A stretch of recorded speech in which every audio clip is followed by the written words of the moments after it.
que le président Edgar Faure a indiqué sur quelle voie devait s'engager aujourd'hui la France dans l'affaire marocaine. Je vous le dis franchement, j'estime que c'est une chance pour la France que d'avoir affaire à des hommes qui se disent nationalistes, qui sont à la tête de partis politiques nationalistes, et qui sont venus nous dire, notamment à Aix-les-Bains, nous voulons l'indépendance, c'est entendu, mais d'abord avec des étapes.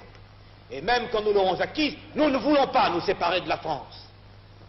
Indépendants, libres et égaux, nous resterons avec vous dans l'interdépendance, nous créerons une communauté franco-marocaine, et ces hommes, nous voulons les écarter, ces hommes qui portent à nous l'avenir.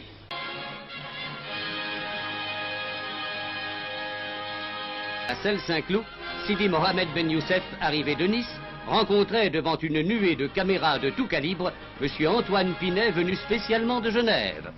La fin du problème marocain est maintenant en vue.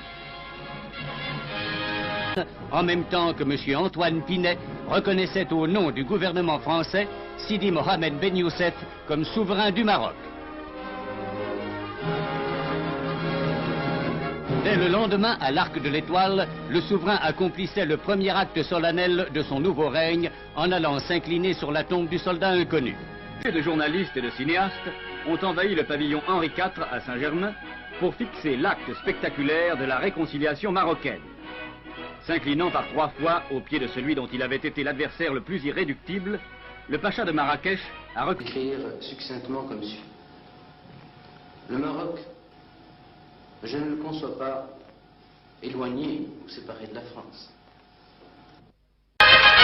C'est en souverain que Sidi Mohamed Ben Youssef, redevenu Mohamed V, sultan du Maroc, a quitté la France pour retrouver son trône après 2 années d'absence.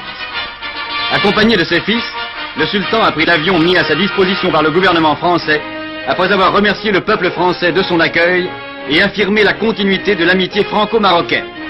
Il soumet des observations lorsque ces textes concernent les intérêts de la France, des Français ou des étrangers durant la période transitoire. Sa Majesté Mohamed V, sultan du Maroc, dispose d'une armée nationale.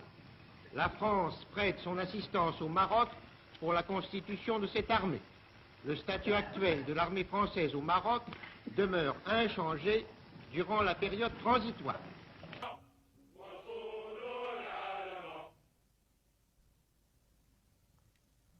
La jeune armée marocaine a aussi ses blindés. Et pour la première fois, des équipages entièrement marocains ont été formés par des moniteurs français et vont nous faire une belle démonstration.